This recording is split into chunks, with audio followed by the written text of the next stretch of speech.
You're about to enjoy an It Takes Three Network podcast.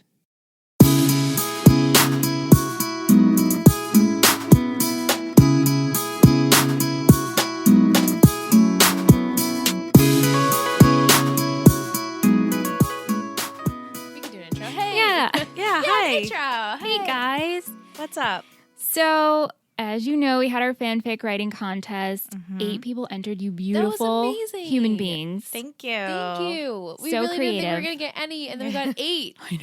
And we're like, what? And 8 good ones. Really good ones. Really good. Yeah. Very creative. Tough to pick. It was really tough to. I felt like I was a teacher Yeah. grading essays, and I just couldn't choose. And I'm like, oh my God, this is so hard. But we did pick a winner, and the winner was Robert, a.k.a. Bobby, a.k.a. Yes. my brother-in-law. Yes. Which, just because he's my brother-in-law is not the reason why we chose No. him. Because my Everything- husband entered, too. Yeah, everything the OC, we picked like our favorites, and they decided to make the last call, and that was the one they picked. So there's Yeah. nothing we could do about that. Yeah. Yep. It was that good. Yeah. It was very good. And we're going to read it to you guys. So Bobby's is called Welcome to the Bronx, Bitch. Love it.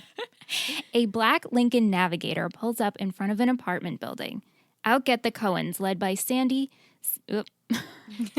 Out get the Cohens, sorry guys, led by Sandy. Sandy grabs Kirsten, Ryan, and Seth under his arms and takes a deep breath through his nose as though to ingest the soul of their vacation destination. Fire hydrants, sprinklers, handball courts, corner store bodegas, botanical gardens, Fordham University, fire escapes, the house that Ruth built.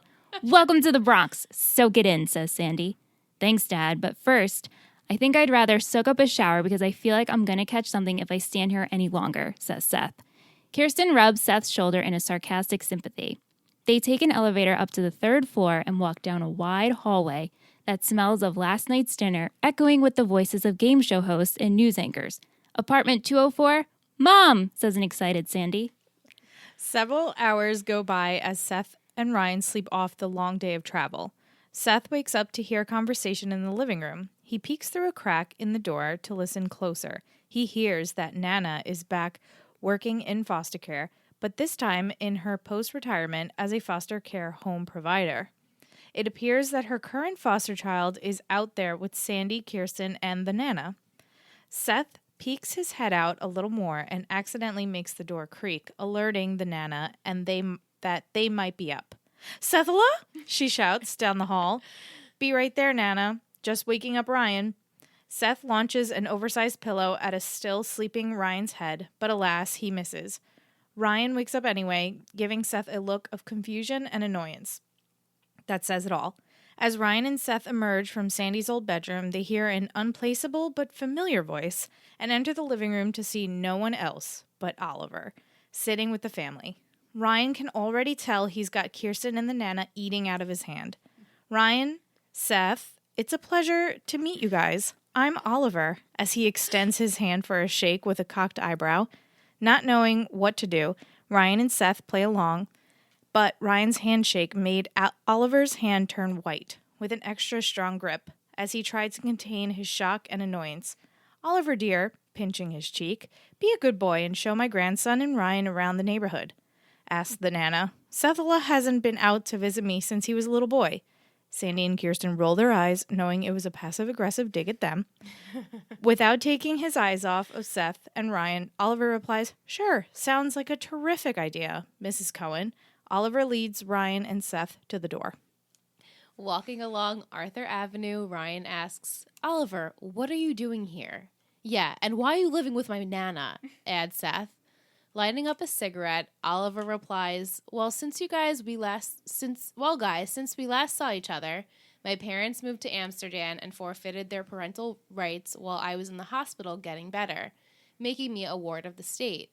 I bounced around a bit, met a girl, but then ran into some trouble with the wrong people, so I figured I'd see what New York had to offer me. But getting placed with Sophie was pure luck, and I'm really thankful for her. Being in New York, I think my luck is really starting to change, Sethala, Oliver says with a smirking smile. "Look, guys, I know we didn't end off so well last time, and I'm really sorry for that. I really am.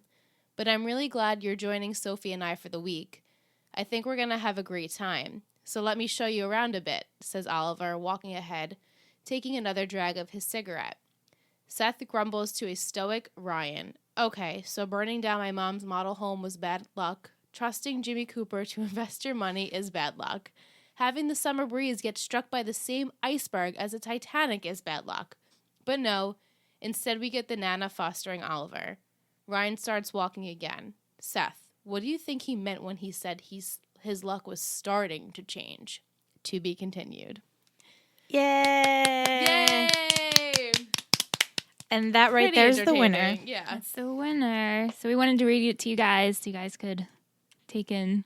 Taking the winning story. I think it's just a very, like, from start to finish, Clever. fluid, clever. We got Oliver, we got the Nana. It's funny. Yeah. Good mix of everything. How ironic. Oliver's the foster kid. Like, oh, what?